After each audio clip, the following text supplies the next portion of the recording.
plutôt performant ces dernières semaines avec 10 points pris sur 15 possibles. Rodez s'est éloigné de la zone rouge et rapproché du milieu de tableau avec une 11e place occupée. Chambly 19e s'est redonné de l'espoir en s'imposant face à Ajaccio. Le premier succès en 8 rencontres pour les hommes de Bruno Luzzi qui ont désormais 3 points de retard sur le barragiste. Moins d'un quart d'heure de jeu. Chambly va obtenir un penalty. Monsieur Paliès n'a pas hésité. Et c'est Anthony Soubervi, le Guyanais, l'expérimenté défenseur de 36 ans qui va faire face au bondissant Lionel Mpassi. Et le contre-pied est parfait. Ça fait 1-0 pour Chambly. Premier but de la saison pour Anthony Soubervi. Et Chambly qui espère pouvoir enchaîner un deuxième succès consécutif qui leur ferait le plus grand bien dans leur quête de maintien. Il y a 10 points d'écart entre les deux équipes. Avant ce match, le RAF était en bas de tableau et ensuite réussit à remonter au classement. Pourquoi? Parce que le RAF a des joueurs de qualité, a des joueurs qui ne lâchent jamais rien, à l'image d'Hugo Bonnet qui est bien placé pour suivre cette frappe de Jordan Leborgne. C'est fuyant, c'est flottant, mais Xavier Pinotto n'est pas décisif sur cette affaire. Et les deux équipes sont à égalité, un but partout. Hugo Bonnet toujours très performant, 7 buts pour l'attaquant du RAF.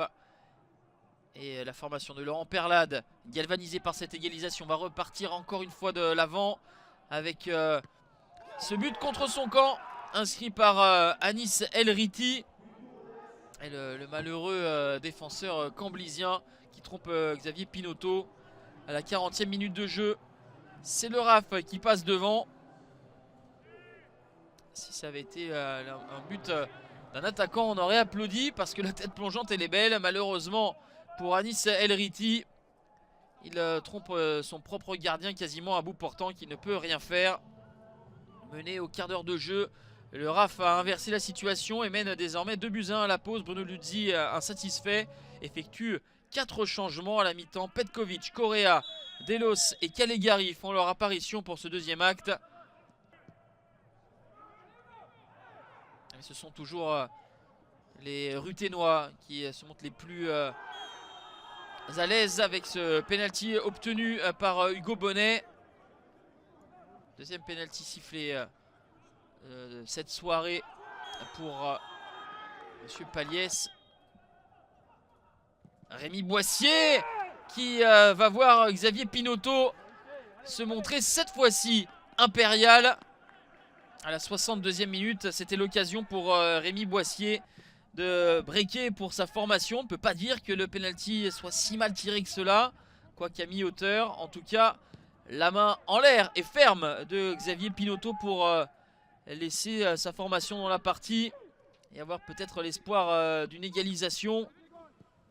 Avec une très belle opportunité, justement, qui va être convertie à la 68e par Shaquille Delos. La passe décisive est signée Nicolas Petkovic, le Serbe.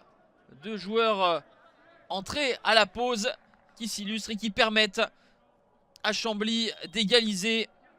Et pour l'instant, un point très important est en train de se dessiner pour Chambly en quête de maintien. Mais attention au RAF qui a une énorme opportunité avec Ayoub Wafsa qui venait de faire son entrée en jeu. Il privilégie la force mais ça n'est pas cadré. On va en rester là, 2 buts partout. Rodez grimpe en première moitié de tableau. Chambly ramène un point qui pourrait lui être très précieux, très utile pour le maintien. Les Camblisiens restent 19e à 2 unités du barragiste et à 3 du 17e.